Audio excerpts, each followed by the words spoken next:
nada puede perdurar, a excepción de la transformación.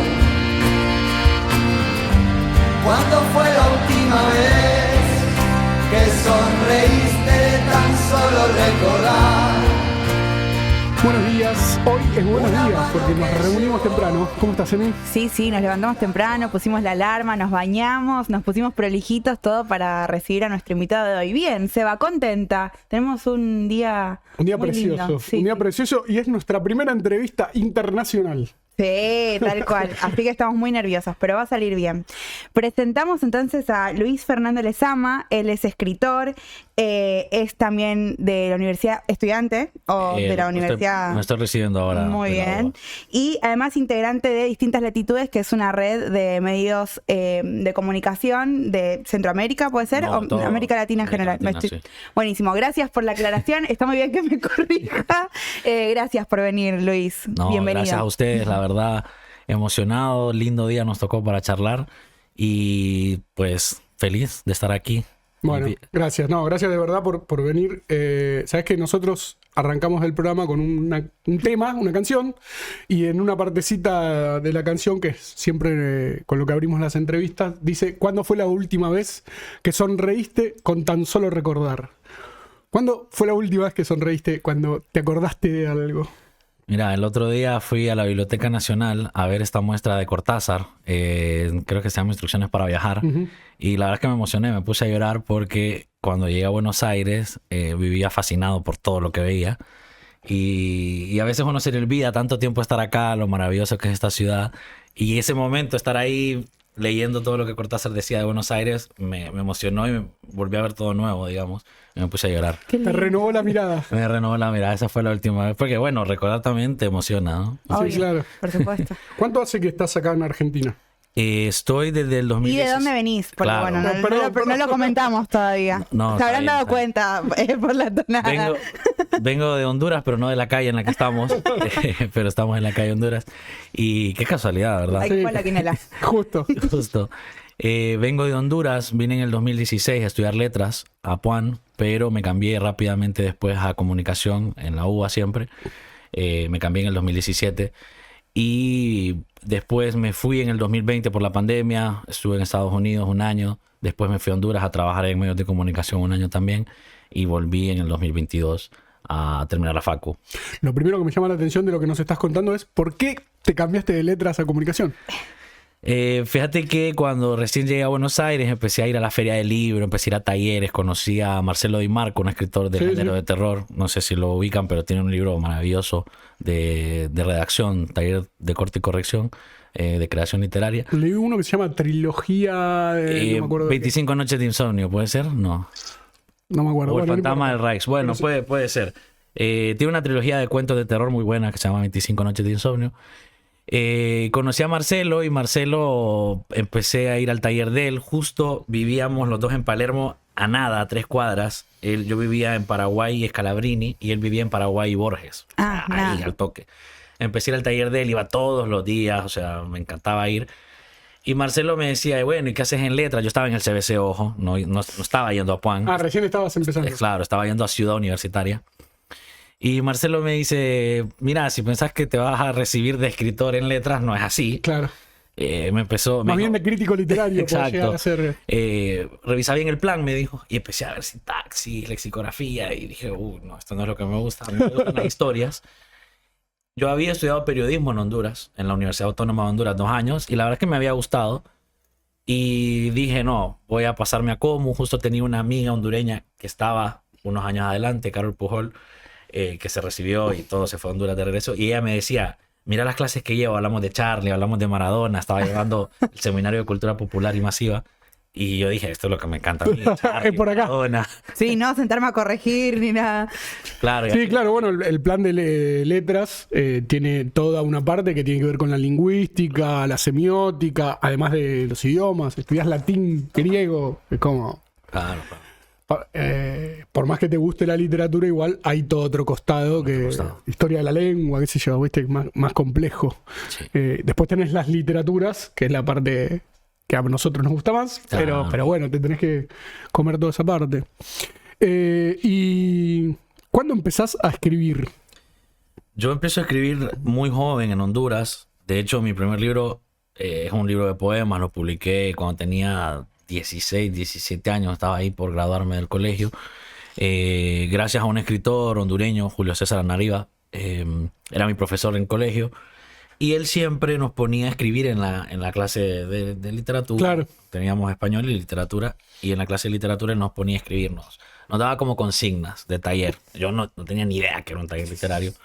Y un día él pone una frase en la pizarra, nunca se me olvida: el sol se apagó durante 30 segundos. Y dijo, escriban algo a partir de esto. Yo escribí algo muy rápido. Creo que no me tomó ni 15 minutos. Y estaba tan emocionado porque uno se da cuenta cuando algo le queda bien, digamos, que fui y lo entregué. Y yo estaba seguro que le había puesto mi nombre. Estaba segurísimo. Él era de esos profesores que siempre dice algo positivo de todos. Así fuera una palabra o algo, ¿no? Entonces llegaba el siguiente día y empezaba a leer cada trabajo y decía, me gustó tal palabra, me gustó que hiciste esto, me gustó que no te fuiste por lo fácil aunque no se entiende, me gustó que no le pusiste final, no sé. Y termina y no dice nada de mi trabajo y yo dije, qué bajón. Y en eso dice, hay uno que no tiene nombre. Y yo dije, no soy yo, porque yo recordaba, la mente te engaña, yo recordaba ver mi nombre. Y dice, hay uno que no tiene nombre, así que lo voy a leer, dice, por dos cosas: para encontrar a la persona y porque está muy bueno. Dice, entonces vale la pena que todos lo escuchemos. Y empieza a leer y yo identifico que es lo ¿Te diste mío. cuenta que era el tuyo? Me quedé con una pena. O sea, yo estaba rojo. O sea, uno en ese momento se pone avergonzado. Y cuando terminé, él me dijo, ¿de quién es? Dijo, y bueno, yo levanté la mano y todos empezaron a reír, mis compañeros. Porque yo era como un poco terrible. No pensaban que venía de mí, digamos. Al rato me dice él, te quiero ver después de clase. Y me dice, ¿vos escribís más cosas? Y yo le digo, sí, tengo ahí unas canciones, yo toco guitarra. Y me dice, bueno, tráemelas. Se las llevo. Y ahí él me dice, me ignora como por 2 semanas. Yo lo perseguía por la escuela todos los días. Y le Muy decía, dramático. sí, lo perseguí y le decía, mister, allá decimos mister, pudo leer mis textos. Y me decía, después. Y un día me dice, mira, la verdad es que estuve buscando de dónde lo habías copiado, porque me parecía muy bueno. Esto pre-internet. No, Ya había internet. Eso fue como en el 2010, 2011.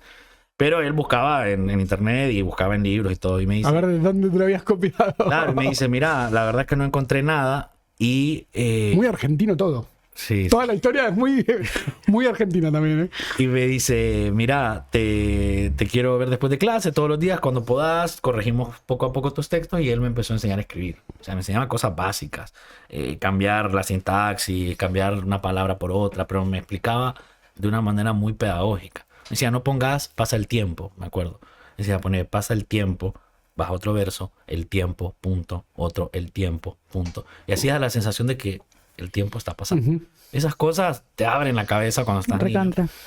Y al final del año me dice un día, bueno, conseguí que te publicara el libro La Escuela te lo va a parar. Yo digo, ¿qué libro? Es el que escribiste, lo escribiste todo el año, estuviste escribiendo. Y me dice, ya tengo el dinero, vamos a sacar 1000 copias, lo vamos a presentar en la escuela, yo voy a hacer el prólogo. Wow. Yo la verdad que estaba como, de verdad fue como para mí una sorpresa. Y por ese apoyo de él lo hice, digamos, porque él me dijo, no, esto está bueno, o sea, no, animate, no era una cosa que yo quería hacer, digamos. Y la verdad es que me fue bien. Bueno, es verdaderamente lo que se llama un mentor. Ese fue un mentor Esa es total. la palabra, un mentor total. Cuando publicamos el libro se repartió en las embajadas de Honduras y el embajador de México me invita a la embajada y me dice, mira, deberías irte a estudiar afuera, tienes talento. Yo para México no te puedo conseguir nada porque México solo tenía planes de posgrado, de maestrías. Entonces me dices, gradúate rápido y tal vez estoy de embajador y puedo enviarte, pero si no, te recomiendo ir a la embajada de Argentina, que ellos tienen un programa de intercambio para pregrado. Y yo dije, no, yo me voy ya. Además me dijeron Argentina y yo era... Qué decisión igual. Sí, No sí, es tan tenía sencilla. 18 años, 19 Re años, me joven. vine a Buenos Aires. ¿Y qué conocías de Argentina en ese momento? A Messi, a Maradona, a Charlie. Bueno, no, Charlie no, a Cerati realmente. Para mí Charlie lo conocía de nombre, pero acá lo conocí como se debe. Y la verdad es que yo era muy argentino en mi familia. En Honduras me dicen Checopete por el personaje de Condorito, que es argentino. Sí. Porque yo leía mucho Condorito. Y para el Mundial del 2006, ¿se acuerdan? Los penales con Alemania. yo me puse a llorar cuando perdió Argentina.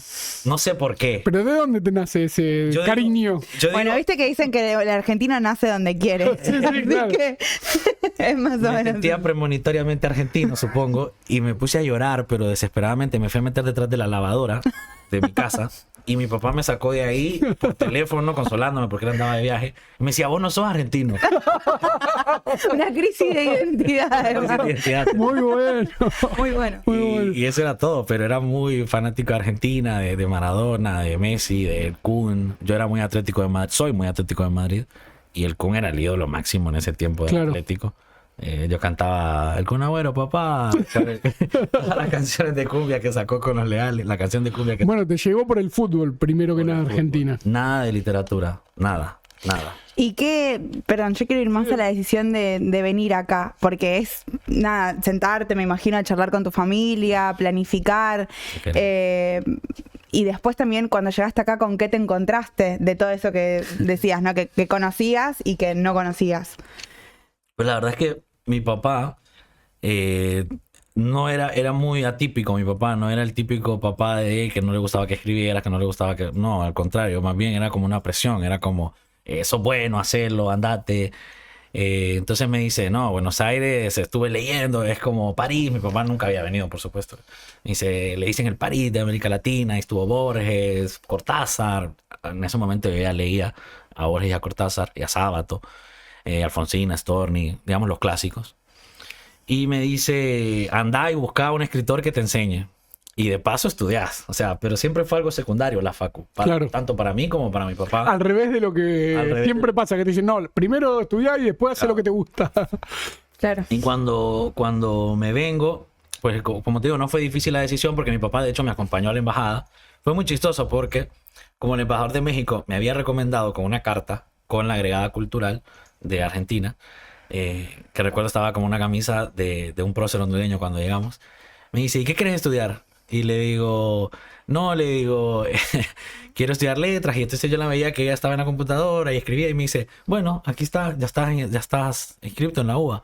Y nosotros como, o sea, Así es fácil. no lo habíamos... o sea, No me van a preguntar. y dice, no, porque el embajador me contó que eras escritor, entonces, bueno, venís bien recomendado. Y mi papá no sabía muchas palabras, mi papá era fanático del medio y dice, hay que buscarle un telo para que viva. Pensando que Otelo era un apartamento. Claro. Mi papá no- y él dice, no, un telo no, un telo es otra cosa, ¿no? Claro. Mejor no. No vaya a preguntar por eso. Y bueno, salimos de ahí, me vine solo. O sea, me vine solo, viajé, llegué a Buenos Aires como a las 11 de la mañana. Esto es muy lindo que me pasó en el avión. Había una señora argentina que venía al lado mío y justo estábamos por aterrizar en Ezeiza y se veía toda la ciudad. Y me dice... El Estadio Monumental, por supuesto, te hiciste de River al toque. Se ríe, ¿no? Se ríe. Claramente no. Claramente no. Me dice, Boca. me dice Boquita. Y me dice la señora argentina, yo tengo 18 años sin venir a Buenos Aires. Y yo le digo, yo vengo por primera vez. Y me dice, bueno, vamos a rezar, me dice. Y me agarró de la mano y empezamos a rezar. Y me dijo, yo no soy para nada una persona religiosa, pero dije, bueno, esta señora quiere rezar conmigo y rezamos juntos. Y fue muy lindo, nunca se me olvida esa señora porque pidió por mí que terminara la facultad, que me fuera bien. Me bajo del avión, llego a Paraguay Escalabrini, ya tenía mi apartamento. Estaba fascinado, o sea, no podía dejar de ver, me sentía como un trastornado mental. Porque aparte de demasiados cambios, no solo de país, sino allá La comida, una no cosa. vivías solo. No, vivía O sea, con... por lo que entendí, vivías con tu familia todavía. Bueno, a otro país. A los vivir 18 años. solo, a estudiar. Salía de fiesta de lunes a viernes. Pero hice muchos amigos muy rápido, artistas, músicos. Yo me iba a todo, a lo que fuera. Yo veía, bueno, Marcelo, yo nunca lo había leído, pero vi taller literario, voy. Veía poesía, voy. Veía música, voy. ¿Y la lectura cómo te llega? Porque antes de la escritura está la lectura siempre. Claro, eso desde muy pequeño porque mi papá teníamos muchos libros, mi papá leía un montón, él escribía para periódicos, columnas y me decía, tenés que leer, ahí está el librero, esos libros están pegados porque no los abrís, me acuerdo. Es un oficio familiar Sí. casi entonces, ¿no? Venís de Abuelo, familia, padre. Porque nos contabas que tu abuelo también fue periodista. Mi abuelo periodista, de hecho mi abuelo era coleccionista de palabras raras. Estaba escribiendo un diccionario en el momento de morir con palabras extrañas. Mirá. Por ejemplo, huevos sin H y con B alta, que significa necesidad. Una palabra viejísima, murciélago, ese tipo de palabras. Y él quería escribir un diccionario de De palabras palabras raras. Qué buena idea. raras. Muy borgiano. Muy borgiano. Y E Igual que el título de tu libro, Seres Imaginados. Sí. Que imagino que debe tener alguna ya te voy a contar de eso. porque alguna relación con con Borges, por supuesto, por el famoso libro Seres Imaginarios de Snow de lo Marcel cita- Schwab. Show. Eh, Él lo cita mucho y Que vidas imaginarias. Vidas imaginarias, Y de hecho sí, es casi un homenaje a Schwab porque me gusta mucho. Pero empiezo a leer muy joven por mi papá y mi papá empieza a pagarme por cada libro. De esto lo cuento ¡Uy, qué siempre. genial! Me daba el equivalente, ¿qué te puedo decir? Ahora serían 1.000 pesos. Estaríamos llenos de plata si nos pagaran por libro leído. Y me decía, era como una especie de motivación de él, no crean que es que me daba mucho dinero, pero me decía, mira, si terminás El Principito, que es corto, te doy tanto. Si terminás 12 cuentos peregrinos, que es más largo, te doy 3.000 pesos. Yo con eso me iba los fines de semana, compraba cosas. Y un día ya vio él que ya no era necesario pagarme porque ya los leía yo. Ya no estaba viendo el negocio. Claro, ya leí un montón. Y entonces me dijo, vamos a hacer algo, vamos a ir cada vez que termines un libro a la librería y te voy a comprar un libro que Qué quieras. espectáculo. Y así fui haciendo mi propia biblioteca con Borges, con Vargas Llosa, con García Márquez, con Marvel Moreno. Muy latinoamericana. Yo soy muy de literatura latinoamericana. Bien, buenísimo. grande. ¿Y qué escritores tenés hoy? Así como... Para mí, No digo como referente al momento de escribir, porque uno, como Sí. dice Abelardo, que ya vamos a hablar de Abelardo, uno escribe lo que puede. Pero, ¿qué escritores son los que más te gustan a vos? Escritores y escritoras. escritores y escritoras. Mira, soy muy fanático de Pizarnik, soy muy fanático de Abelardo Castillo, por supuesto, de Julio Ramón Ribeiro, el peruano. peruano. Me encanta, creo que es mi cuentista favorito. Me gusta leer muchísimo a una escritora brasileña, Clarice Lispector. Clarice Lispector. Me gusta Lispector, me gusta Rubén Fonseca también. Fonseca, que es mexicano, ¿no? No, No. este es brasileño, Rubén Fonseca. Ah, Rubén Fonseca. Sí, sí. Y mexicanos me gusta muchísimo uno que conocí hace poco, que no es tan conocido afuera, por eso lo recomiendo, Jorge Ibergüengoitia. No, no, no. Él escribió La Ley de Herodes. Es un libro de cuentos. La Ley de Herodes es o te chingan o te joden. La gente siempre espera algo que sea algo más filosófico. Algo más filosófico, Sí, claro. esa es La Ley de Herodes. Y tiene otro libro que se llama Instrucciones para ser mexicano, que también es divertidísimo. Él falleció en un accidente de avión. Y bueno, esas son mis referencias. De ahí en Honduras me gusta mucho Roberto Castillo, que fue un escritor que vivió en Buenos Aires. Ajá. Ganó el premio Ateneo de la librería Ateneo, un premio de cuento que en ese tiempo era importante. Y en Honduras es uno de nuestros escritores de referencia. Y argentinos contemporáneos. Argentinos contemporáneos, Samantha Schweblin, Mariana Enríquez, casi todas mujeres. Ahorita Sí, también está bueno mencionar eso, ¿no? hay muchísimas mujeres buenas ahora. Nosotros acá somos fans de Leila. No, me la quitaste de la boca porque de hecho te cuento que Te amamos, Leila. para el film anterior, han visto que el film tiene esa sección de entrevista a tu escritor favorito. Sí. Yo pedí entrevistar a Leila y me llamaron y me dijeron, nos encantaron las preguntas que le querés hacer, vamos a hablar con ella y no se pudo. No sé. Oh, Eh, pero bueno, ya estás ahí. no, La próxima pero será. La Leila me fascina. Caparrós también, por ejemplo. Yo creo que Teoría de la Gravedad es el libro que más regalé en mi vida. Uf, No, esa Que más releí. Y que más releí ni En hablar, poco sí, tiempo, porque yo también. lo conocí hace muy poquito, Teoría de la Gravedad. 3 años, Claro. ¿no? Sí, salió en el 2019. ¿Y el cuándo libro. lo leímos? Después de la pandemia ya fue, 2021. 2020, ponele, sí, por ahí, Sí, pero y ya lo releí tantas veces. claro. yo lo tengo como una Biblia casi, ¿viste? Sí. Lo abro y lo leo. Todos los días algún pedacito. pasaje, exacto. Sí, porque viste que son textos cortitos. Sí. Y me parece extraordinario, devastador, absolutamente devastador, pero extraordinario. No, Leila es impresionante. Otra compañera que la estoy leyendo ahora, Nora Rabinovich, del taller de Liliana, es espectacular. Quedó finalista del premio Medife con una novela Madre Perdón, Robot. el taller de Liliana es el taller de Liliana Hecker, Claro. aclaremos, El taller taller de mítico para escritores y escritoras. Vos venís de ahí. ¿Cuántos años hiciste con Liliana? Porque ahora ya se retiró, ¿no? Sí, Ya no da más sí, talleres. sí. Desde el 2017 hasta el 2022, que terminó la... 5 años, bastante. Mucho. Fui a la última clase, digamos, no a la última, digo, a la última que me dijo, esta es la última, la voz. Y fue muy lindo esos años con Liliana. Mi historia con Liliana es muy buena, se la voy a contar. Porque Gran por maestra, favor. gran maestra de escritores. maestra de escritores, escritora, acaba de inaugurar la Feria del Libro. Sí, con un la discurso. última feria la abrió ella. La abrió ella con Y un presentó también su último libro. Y Yo presentó. hice taller con un alumno de ella, con Pablo Ramos.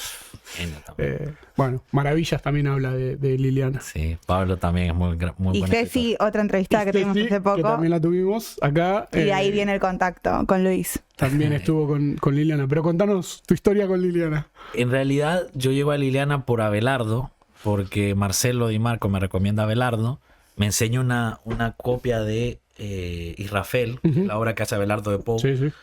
donde Abelardo le firma a Di Marco con la firma de Poe. O sea, Abelardo No, imita imitando la caligrafía de Poe. la caligrafía de Poe y le pone para Marcelo Di Marco, estoy parafraseando, pero el único que me rivaliza en mi afición por Poe. Y Marcelo me dice, mira, Abelardo es después de Lo máximo. Lo máximo, en el cuento es lo máximo. Me fanatizo con Abelardo, empiezo a leer todo lo de Abelardo, Crónica, el que tiene sed, los cuentos, y voy descubriendo lo de las ¿Qué revistas. cuento te gusta más de Abelardo?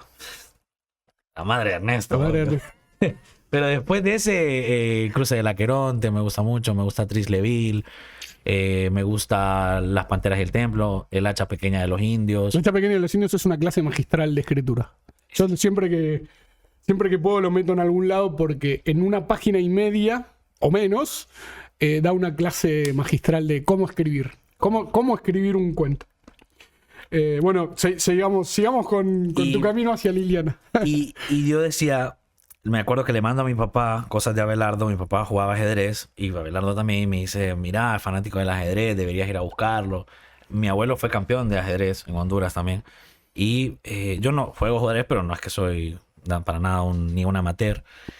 Y me dice mi papá, búscalo porque sé que él tiene un taller, le estuve leyendo de él, tiene un taller y decirle que quieres entrar al taller, pues. En eso fallece Abelardo. En 2017. El 2 de mayo, por ahí, 2 de mayo o 2 de marzo, no me acuerdo, una fecha por ahí. Y digo yo, ¿qué hago, Dios mío? Y entonces digo, bueno, voy a buscar a en eso veo que sale Liliana diciendo algo sobre él. Empiezo a leer a Liliana, me encanta Liliana. Y Gran cuentista también. para mí también, o sea, de hecho, te voy a decir algo, para mí Liliana, en el sentido pedagógico, es imposible rivalizarla, o sea, es muy buena enseñando, Sí. que eso poca gente lo ha visto, porque una cosa es saber, pero otra cosa es saber transmitir, Enseñar, claro, transmitir esos conocimientos. transmitir esos conocimientos. Y con seres tan delicados como somos los escritores. Claro. Vos no sabes las anécdotas que hay del taller, pero te cuento que Las horas de llanto. Hay una frase del libro de Lili Villanueva, en Maestros de Escritores, dice, hay gente que dice que si vos te bancás una crítica de Liliana y no llorás, te haces escritor. O sea, Liliana Villanueva, que tiene el libro sobre los talleres literarios, sobre los maestros. sobre los maestros de taller literario, que está Abelardo, está Liliana, Eve. está Eve Uhart, Leila. Leila, Laiseca, bueno, hay un montón. Hay un montón, Maristel Chilio, Laiseca y, bueno, ya lo dijiste a todos. La cuestión es que le escribo y digo, yo no puedo llegar directamente a Liliana Hecker, entonces me encuentro un día en la Avenida Corrientes con un libro de Ariel Urquiza, No hay risas en el cielo, ganador del premio Casa de las Américas, alumno de Liliana. Abro el libro y veo para Liliana Hecker la dedicatoria. Y digo, mira, él la conoce. Me leo el libro y en el libro había un hondureño de personaje, porque era un libro sobre el narcotráfico y había un personaje hondureño, el catracho, le decía. Y era increíble cómo Ariel han encontrado la forma en la que hablamos los hondureños, en la sintaxis y todo. Entonces le escribo a Ariel por Facebook y le pongo, hey, soy hondureño, me gustó mucho tu libro, quisiera conocerte. Me dice, veámonos en Eterna Cadencia, aquí en Honduras. Sí. Acá en Honduras. Nos Todo vemos, se relaciona. todo vuelve a Honduras. Empezamos a hablar y él me interrumpe en un momento y me dice, ¿Vos escribís? Me dice. Sí, le digo. Y me dice, ¿y vas a algún taller literario? Y le digo, no, ¿te gustaría ir al de Liliana Hecker? Y le digo, Tranqui. Tranqui. No me había leído jamás. Y le digo, sí, mira, pues me gustaría. Y me da un correo así, y me dice escribirle. Le mando una carta a Liliana, pero enorme. Es una cosa que me da pena verla hoy. No soporto leerle más de 3 líneas. Y Liliana no me contesta. Y a los días me dice un roomie mío, Gabriel Briseño, que está en Honduras, me dice, todos los días nos levantamos y te contestó Liliana. No me contestó. Porque él también la estaba leyendo. Y me dice un día, ¿sabes qué? Vi que va a estar en la Biblioteca Nacional con el Maravilla Martínez hablando de box y literatura. Vamos y le decís ahí que le mandaste un correo. Y yo, no quiero. Vamos, me dice. Bueno, llegamos. Cuestión es que había una muestra de García Márquez. Y estaba la máquina de escribir de García Márquez afuera del auditorio donde iba a dar Liliana. Y yo estoy viendo la máquina esperando entrar. Y siento que se me acerca alguien acá al lado. Y era Liliana. La volteo a ver a Liliana y le digo, ¿usted es Liliana Hecker? Sí, me dice. Le saco un libro y le digo, ¿me lo puede firmar? Dale, me dice. Y ahí le digo, fíjese que yo le mandé un correo. Vos sos el del correo, me dice. Ese correo larguísimo que decís de todo, pero nunca decís tu nombre, nunca decís de dónde sos. Hablas todo el tiempo de venir a Buenos Aires y buscar un maestro y nunca me dijiste de dónde eras. Todos los días me levanto con mi esposo. Ernesto, vení. Llama a Ernesto, él es el del correo. Me empieza a bardear Ernesto. Pibe, aprende a mandar un correo. Y me dice Liliana, no tengo espacio, me dice. Tengo una lista de espera de 2 años. Entonces yo le digo, bueno, me gustaría ir de oyente, le digo. Te voy a pagar, no tenés que leer nada mío, pero quiero ir de oyente. Me dice, no me importa eso. Vamos a hablar, me dice. Bueno, a los días me manda un correo. Luisfer, vení al taller, vi mucho entusiasmo, Ernesto también, te invitamos. Llegué. Wow. Y quedé. Y de ahí, pues no dejé de ir nunca. Espectacular. Iba todos los martes, 6 horas, sin tocar el celular, en medio de una tacita de café. Y era como que bajaba un ángel ahí. 5 años. 5 años. O sea, eso de estar en un taller con Liliana era como otra atmósfera. Yo cuando doy taller ahora les digo, traten de no usar los celulares porque realmente es como que se crea otra cosa. ¿Pero que hay gente que se pone a usar el celular en medio de un taller? Sí. Ay, Seba. No te puedo creer. Sí. No era una de Liliana, pero digo, los míos sí. No, yo le pido que se retire. Claro. Yo les digo, pues, o sea, van a romper eso. Gabriel García Márquez decía, baja un ángel. Y yo digo, es cierto, es como que se sentara un ángel ahí a escuchar las historias. ¿Cómo es el post taller de ella? Porque no digo post clases, como después de 5 años, el no ir más o... Es tristísimo. Porque también es como reponer, es una relación prácticamente. Mira, nosotros todavía teníamos un grupo en el que nos reunimos los miércoles. Bueno, yo no voy hace mucho, pero se reúne Adrián, se reúne Ceci, se reúne Lilia, que viene de Rosario, que venía desde Rosario al taller de Liliana. Se venía en bus de Rosario solo un día a la semana al Para el taller. O sea, una locura. Gente de La Plata que venía. Bueno, La Plata es más cerca. Se reúnen los miércoles, nos reunimos los miércoles y seguimos como criticándonos. Pero claro, Liliana era el sistema de contrapeso más perfecto que yo he visto. O sea, cuando todos decían algo malo o todos veíamos el cuento terrible porque no éramos indulgentes, Liliana decía, no, pero está esto que es rescatable.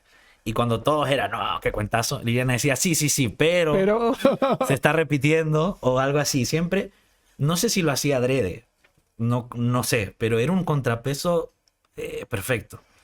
Y eso es muy difícil de volver a encontrar.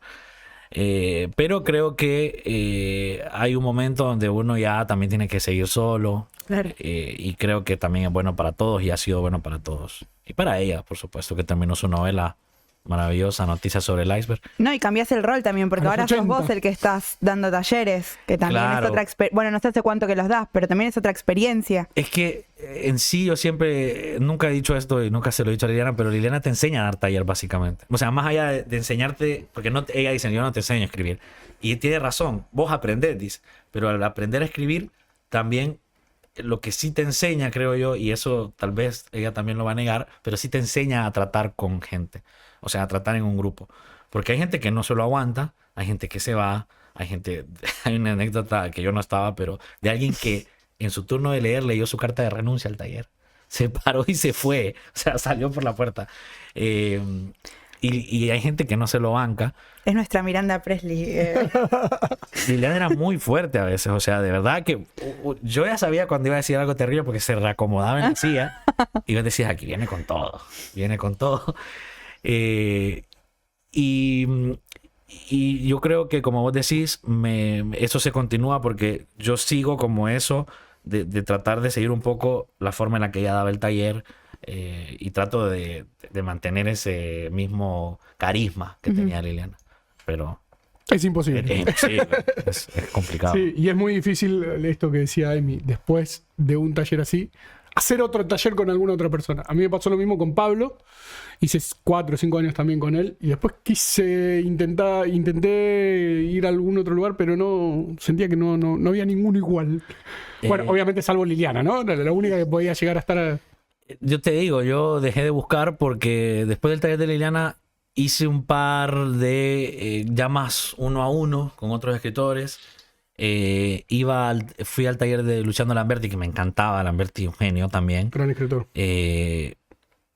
Pero había algo del taller de Liliana que también tenía que ver con los compañeros. Sí, es todo. Es todo. El grupo además, que se hizo es... Además, esto que es muy necesario, a pesar de que haya mucha gente que se va, pero la ferocidad de la crítica, en el buen sentido, es muy constructiva para los que escribimos.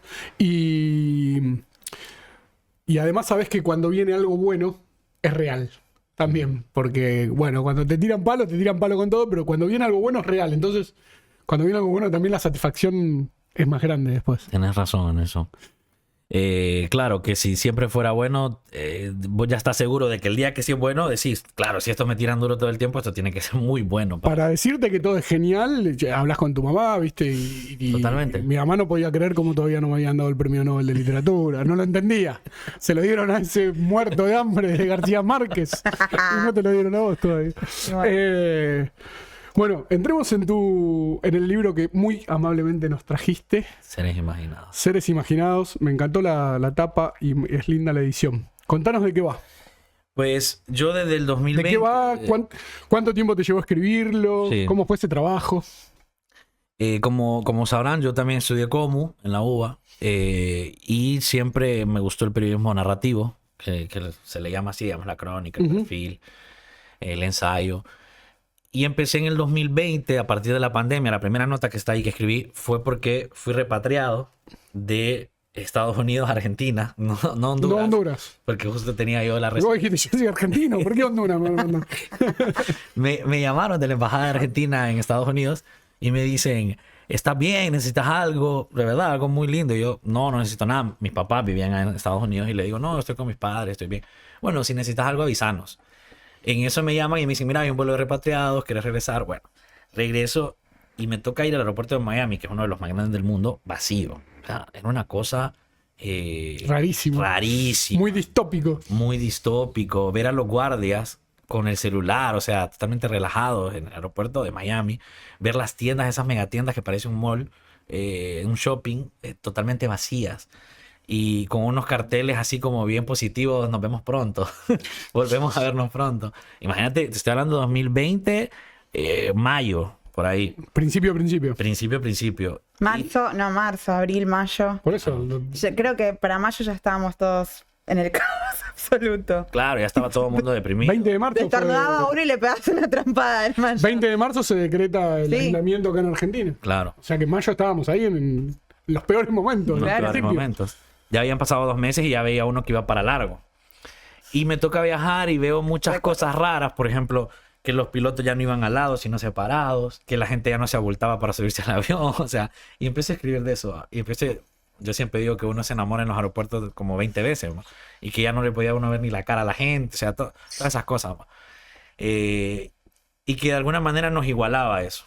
Y como el avión era un vuelo de repatriación que iba a Brasil, Chile, etcétera, terminó diciendo algo así como... sea donde sea que nos bajemos, vamos hacia el mismo destino, una cosa así.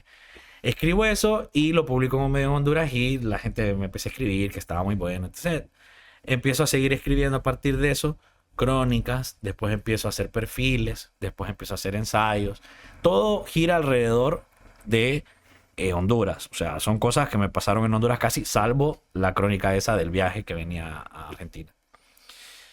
Y hay un escritor hondureño que se llama Salvador Madrid, que dirige esta hermosa editorial efímera, que leía todo lo que yo escribía y siempre me escribía. Luis, leí esto, leí lo otro, me gustó.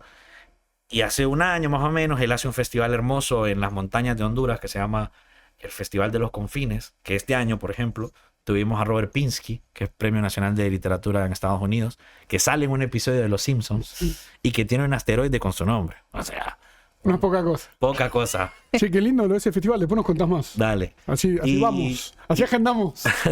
Estoy libre el año que viene. Y me dice él, quiero hacer un libro de tus crónicas. Yo ya sé cuáles. O sea, él como que había hecho como una especie de selección. de curación. Claro. Y me dice, falta el título. Y había un músico hondureño, José Yeco, que siempre me decía cuando yo escribía algo, lo que me gusta de tus crónicas es que vos siempre buscas gente que uno no cree que existen en Honduras, porque es difícil que nos los imaginemos. Entonces, cuando uno los lee en tus crónicas es como que ya es más fácil imaginárselo. Entonces yo dije, ahí está el título, seres no imaginarios, sino imaginados, terminados, digamos, de alguna manera. Ujú. Yo también había leído a Shaw, Vidas Imaginarias, que es al revés. Shaw cuenta sobre personajes reales, cosas ficticias. Ujú. Entonces dije, bueno, le voy a seres imaginados, vidas imaginarias, y tiene el mismo color de la versión que publicó acá Godot de Vidas Imaginarias, por eso. Y bueno, se publica el libro, ahorita se publicó en Honduras, lo presenté en Gracias, por supuesto, en el festival, lo presenté en la capital de Honduras, lo presenté en Panamá, y ahora lo voy a presentar en Guadalajara, en la Feria del Libro de Guadalajara, el 2 de diciembre de este Muy año. bien. Y el año que viene la Feria del Libro de Buenos Aires. Esperemos. Sí. Hay que hablar con esas editoriales, ¿no? Sí. Para saber. ¿Tenés vínculo todavía con la embajadora de México? ¿Le presentaste el libro? ¿Le contaste de tu vida en Buenos Aires? A veces son como, no sé, por Sí, ahí. es lindo que preguntes eso. El embajador, ese es un embajador, Víctor Hugo Morales. Mirá, justo. Mejor relator de la historia. Barrilete cósmico. Este cómico, claro. Y don Víctor Hugo Morales es un tipo de embajador que yo creo que es difícil encontrar. Un embajador que en Honduras, él hacía reuniones de escritores hondureños, de cineastas hondureños. Entonces todos nos encontramos en la embajada a hablar, a charlar, a ver películas. Él era muy amigo de José Emilio Pacheco, de Octavio Paz. Entonces hablar con él era hermoso, pues. Bueno, Ribeiro, que lo nombraste, también fue embajador.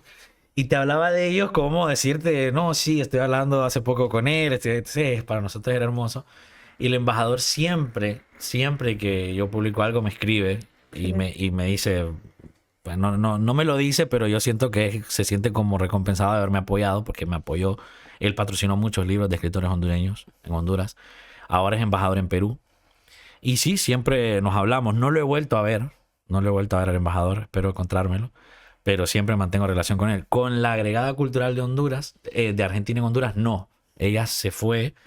La hija se había graduado. Argentina es un poquito más caótico. Sí, exacto. Ella no está hasta acá, por supuesto, ahora supongo. Pero recuerdo que la hija se llamaba Candela, no recuerdo el nombre de ella, honestamente.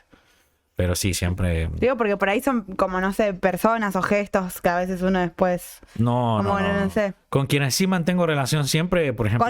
Quería preguntarte eso también, con el profesor del secundario. El profesor del secundario también publicó en este editorial, Ah, mirá. pero él falleció en el 2015 por un infarto, una cosa muy triste. Pero él publicó póstumamente, se publicó un libro de él en este editorial, así que compartimos catálogo, que es algo para mí lindo. Pero es muy loco porque ese profesor, Julio César Anariva, de alguna manera me dio la primera línea que escribí, porque esa línea de los 30 segundos se publicó en un libro después que yo publiqué, y es la primera línea mía que escribí y que se publicó, digamos. Es un gran ejercicio ese de una línea y qué sí. pasa, y continuarlo. Y a ver qué... Está bueno porque estimula mucho. Arreglátelas. Vamos para atrás un poquito, de nuevo. Sí. ¿Qué te acordás, aparte de esa señora que rezó con vos en el avión, cuando llegaste a Buenos Aires? ¿Cuáles fueron las primeras impresiones que tuviste? Mira, la primera impresión que tuve Es que había gente muy apasionada por todo, me acuerdo, y que todo estaba como bien especializado. ¿En qué año fue esto? 2016. Imagínate que Lindo año para... en Argentina, digo, en Honduras, vos vas a un lugar que se llama supermercado y compras todo. En cambio acá había que ir a la carnicería, había que ir a por supuesto que hay supermercados. Claro, claro. Pero en los barrios, en el barrio que yo vivía, incluso ahí no encontrabas todo y te tocaba como ir a la panadería, ir a la fiambrería. Yo la palabra fiambrería jamás la había escuchado. Y decía, ¿fiambrería? ¿Qué fiambrería? Y entonces me gustaba mucho eso porque yo iba, esto no se me olvida jamás, fui a un lugar que era se llamaba así, Q de quesos o Q de quesería, que acá en Palermo, y el tipo que estaba ahí me dijo, ¿de dónde sos de Honduras? ¿Y qué comen? ¿Qué queso comen? Entonces yo le dije, no, queso semiseco. Y me empezó a buscar todos los quesos. A ver cuál se parecía. A ver cuál se parecía. O sea, un gesto muy lindo para que yo tuviera, como quien dice, lo más cercano a Honduras. Y me empezó a hablar, sí, porque yo creo que el queso que vos decís, me dice, se vendía antes, que se pasaba el caballo, el hombre a caballo, y te lo vendía. Era un queso, es cierto, es un queso que no lleva mucho proceso. Y yo decía, ¿qué tipo más apasionado por el queso? Después veía que había un lugar que solo vendían paraguas. Después había un lugar que solo vendían mesas. Un lugar que solo vendían muñecas. O sea, eso no se da en Honduras, tío. Y decía, yo lo veía y lo veo como un síntoma de que la gente es muy apasionada por algo, por una cosa, y eso es lo mío y a eso me dedico. O los carniceros. A mí hablar con el carnicero me encanta. Que le digo, ¿qué puedo comprar? Ya no me ajusta que se parezca a esto. Y me dice, te voy a dar un corte que se parece, pero lo tenés que hacer así y así. Y digo, en Honduras te lo cortan y listo, ¿no? Nadie te dice de qué trata, ¿me entiendes? ¿Y seguís yendo a Honduras? Sí, de hecho voy ahora el 15 de noviembre, voy para allá porque de ahí viajo a México, a la Feria del Libro de Guadalajara.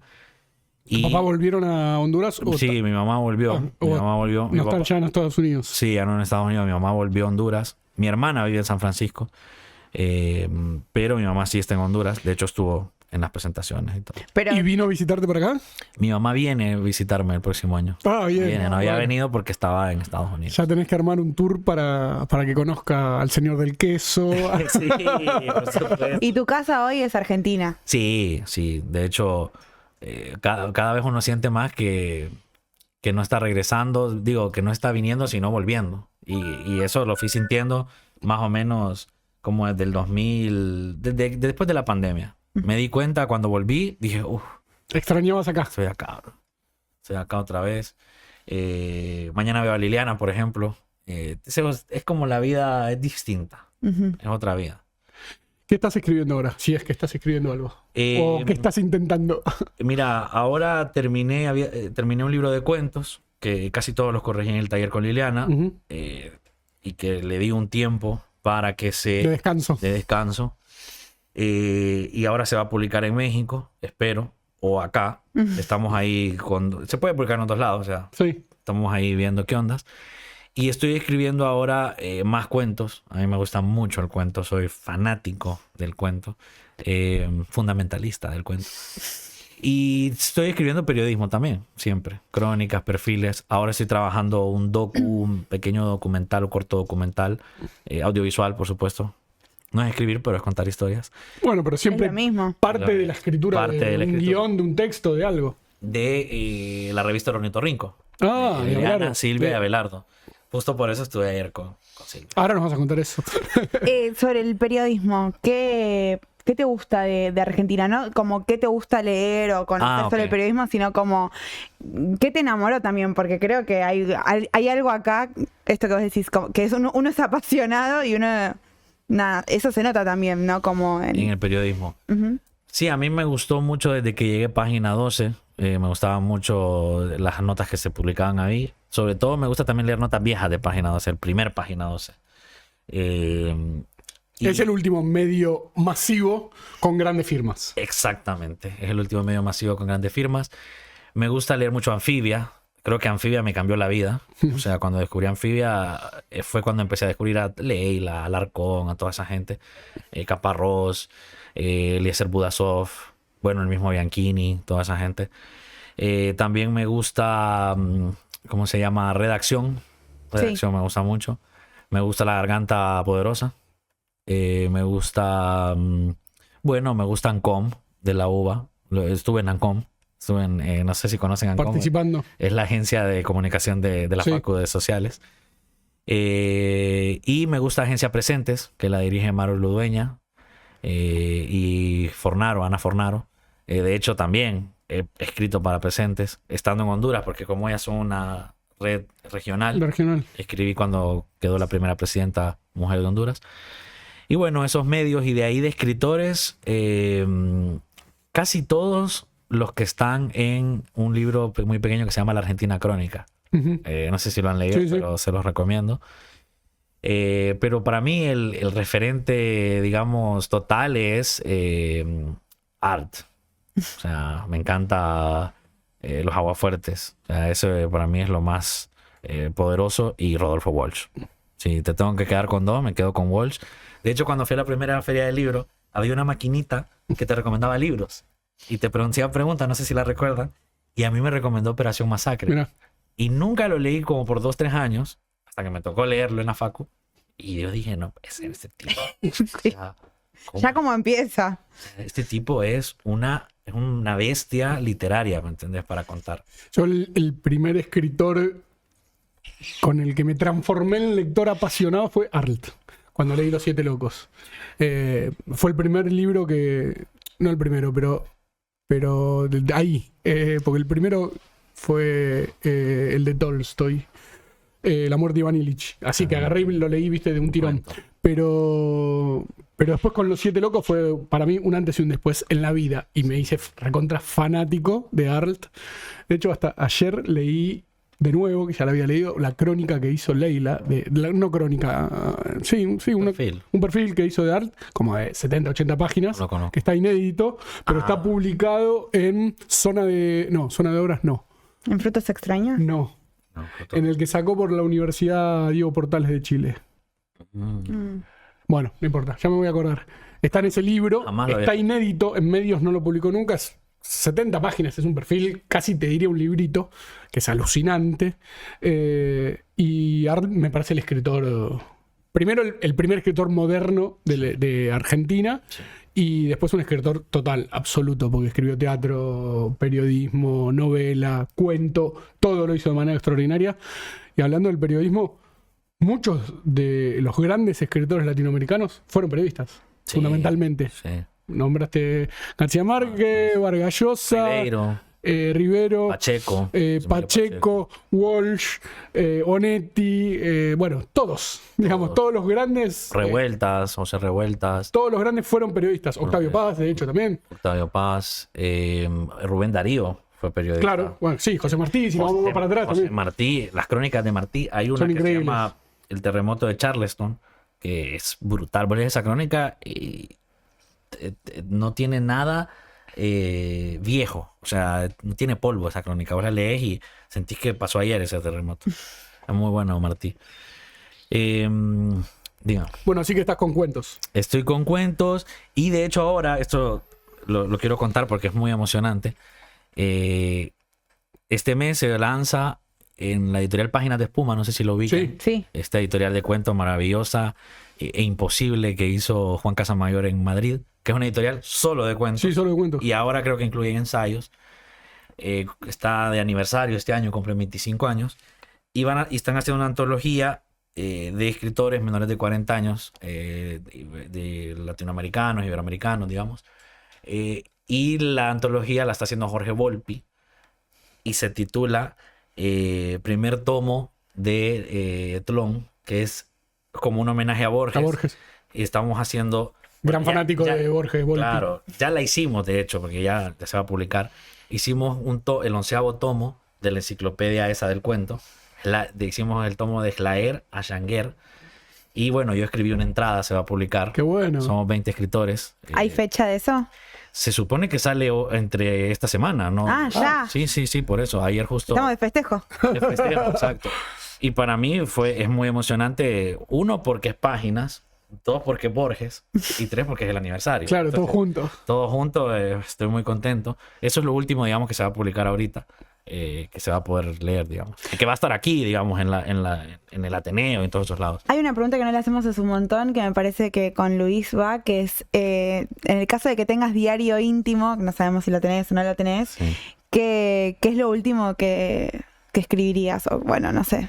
Porque me parece que es como va por ese lado. Mira, yo escribo, Con todas estas cosas. yo escribo por lo general todas las mañanas una especie de desahogo que no me toma más ni una página. Hoy no lo iba a hacer, hoy no lo pude hacer, pero quería hacerlo porque ayer justo me dieron los diarios de Abelardo Castillo y es increíble cómo él vincula, no sé, hasta ir al doctor y lo vuelve algo literario y dice, estoy harto de mi cuerpo, no puedo depender de este cuerpo. Y hoy quería escribir sobre ayer haber ido a la casa de Abelardo, ver su escritorio, ver sus cosas, porque ayer, lo cuento como para dar contexto, fui a ver a Silvia Iparraguirre, escritora y esposa de Abelardo, y me dice, mira, este es el escritorio de Abelardo, está tal cual, lo dejó, me enseñó su máquina. ¿Cómo la conociste a Silvia? Vamos por parte, porque esto me vuelve loco. La conocí por Liliana, porque Ajá. llamé a Liliana por este corto documental que estoy haciendo y me dijo, tenés que hablar con Silvia. Ya hablé con ella, llamala. Silvia me dice, me voy para Junín a abrir la feria del libro porque ella es la madrina, así que tenés que venir Ya hoy. es de Junín. Sí, tenés que venir hoy, me dice. Entonces le digo, listo, voy hoy. Ya, yendo. No puedo ir con más gente, con otra gente que me ayuda, pero yo grabo así con las uñas y listo. Pongo el micrófono, la cámara, todo, el trípode y grabamos, Leo. Llego y Silvia, ya nos habíamos conocido muchas veces, Liliana me la había presentado, pero por supuesto en medio de un montón de gente. Claro. Y le cuento, empezamos a hablar, se emocionó, una cosa hermosa, hablando del ornitorrinco y de la dictadura, se emocionó.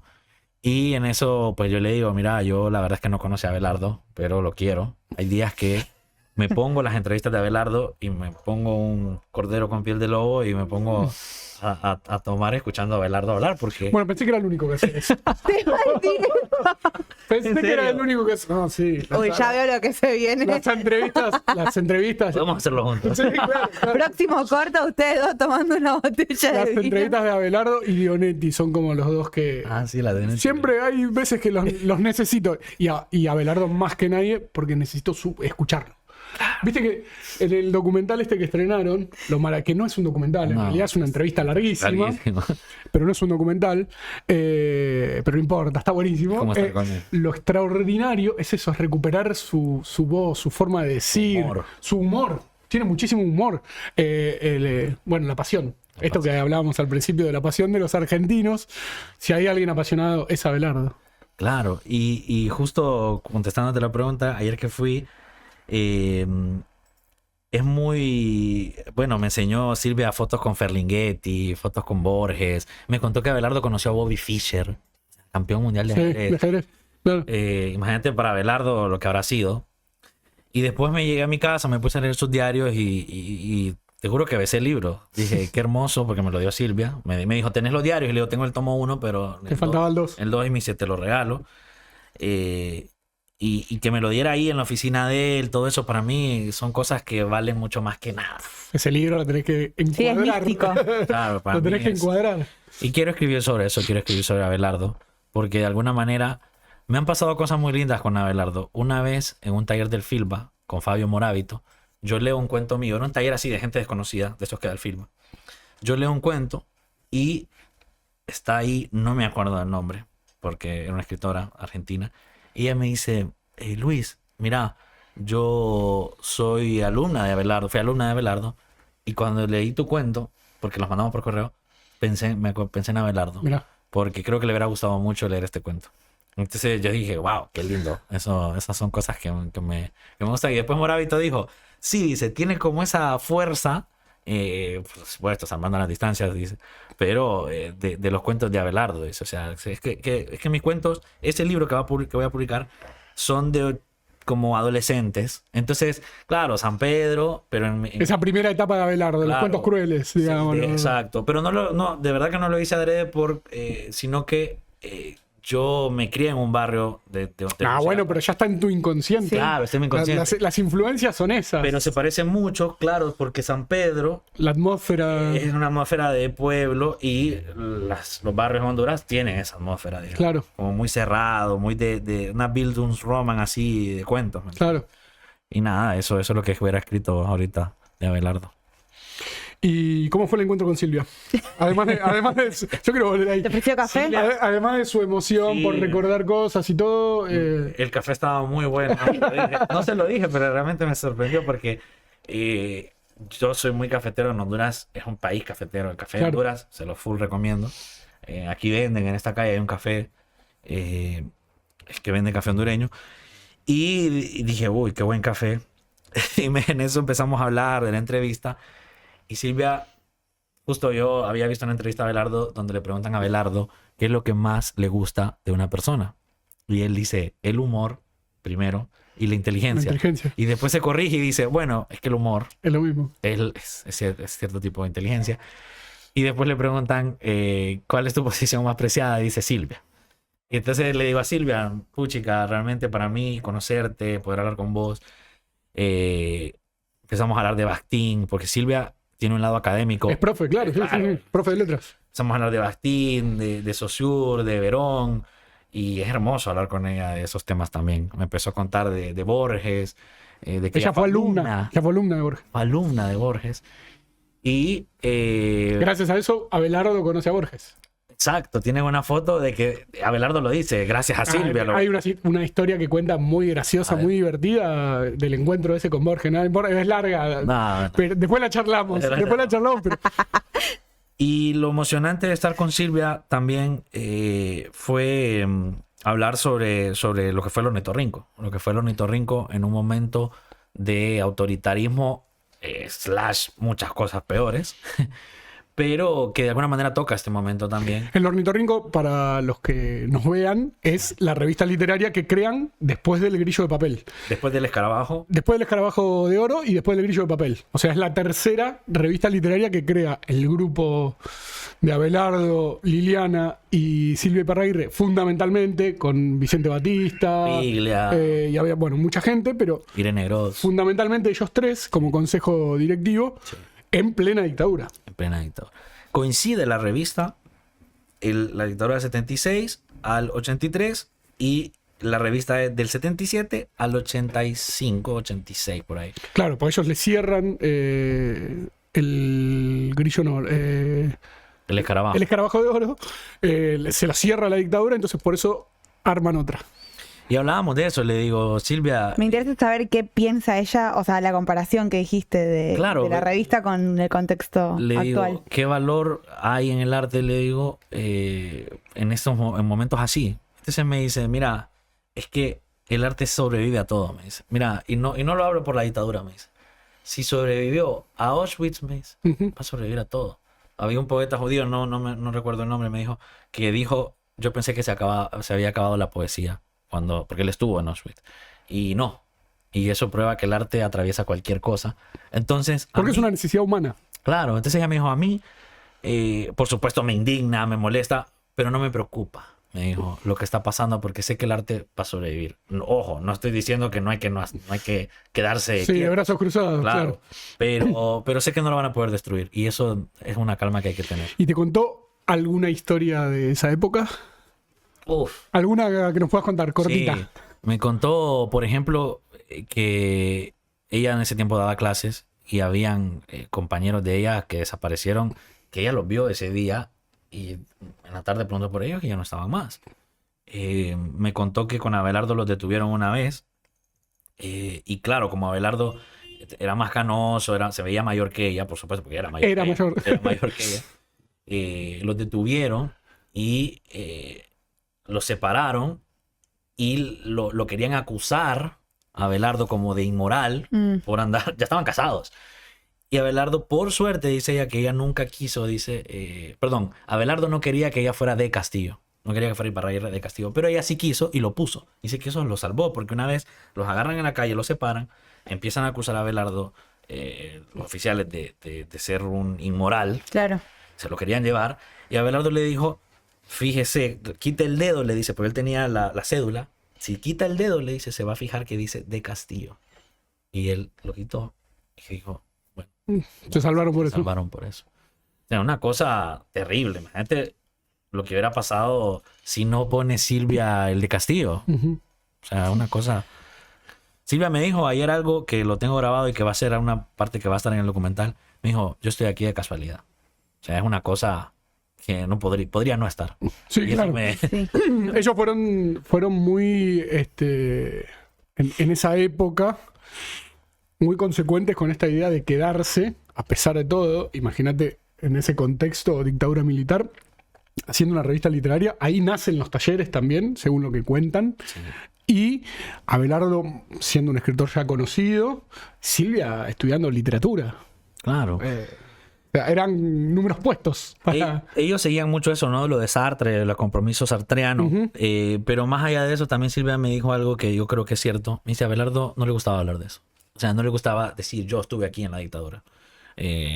Sí, discutía en privado con gente, pero no era algo de lo que le gustara hablar porque él decía, no me hace diferente a los obreros, no me hace diferente a las maestras, no me hace diferente al personal médico. O sea, todos estábamos sufriendo lo mismo. Es decir, que yo hiciera una revista es lo mismo que alguien hiciera cualquier otro trabajo. O sea, Sí, y de hecho en los diarios hay muy pocas menciones a la dictadura. sí, Muy pocas. sí. Pero supongo que es por una cuestión de eso, ¿no? Que tiene que ver con eso. Ella me enseñó, hermoso, ayer la solicitada de las madres que ellas reprodujeron Sí. 2 veces. Sí. Estoy hablando, la primera solicitada la pusieron ellas. Ahí con todos los nombres, es terrible de ver. Y ella tiene todo muy bien documentado. Y me dice, si vos lees la revista y la sabes leer, porque Abelardo lo dice en el primer número, dice que el lector arme la metáfora. Me dice, no poníamos textos inocentes. Por ejemplo, me dice, mira, aquí pusimos un texto de Dino Buzzati que se llama Están prohibidas las montañas. Y eso te tiene que decir algo, ¿me entendés? Claro. Como lector. No es que poníamos cualquier texto. No, y los textos que elegían para publicar también de escritores extranjeros para no comprometer a los connacionales, Sí. también eran textos comprometidos y donde siempre aparecía el tema de la política, que estaba prohibido prácticamente, y bueno, la represión, las dictaduras y todo eso. Y Abelardo dice cosas muy buenas en las editoriales. Abelardo me contó ella que él dijo, las editoriales las voy a firmar yo, porque si no, estamos todos comprometidos. Claro. Entonces mejor que sea uno. Y en una editorial me acuerdo que él habla de la guerra con Chile por el canal de Beagle. Ujú. Y él dice que de todas formas, ¿para qué quieren una guerra si cada país, da a entender, ya estaba viviendo una guerra interna, intestina? Claro. Y eso decirlo en ese momento no es cualquiera, pues. Bueno, Me gusta que se ha formado acá una potencia de fans de Abelardo. nos tenemos que ir a ver entrevistas de Abelardo y a tomar vino, Emilia, disculpanos, pero No. bueno, la vida es así. Bueno, Luis, mil gracias por haber venido, gracias por traernos tu libro, lo vamos a leer, lo vamos a comentar también. Y va a ser la primera entrevista de muchas. Gracias. Seguro. Sí, y ya estoy esperando, ansioso, el documental sobre la Te revista. lo mandaré. La revista de Abelardo. Te lo mandaré. Bueno, muchísimas gracias. Gracias por venir. Gracias, No, Dani, como siempre, por Gracias, hacer Dani. posible que esto salga. Y a Ceci por pasarnos el contacto. A Ceci le mandamos un besote enorme también. Grande, Ceci. Bueno, nos vemos la próxima. Nos vemos ahorita.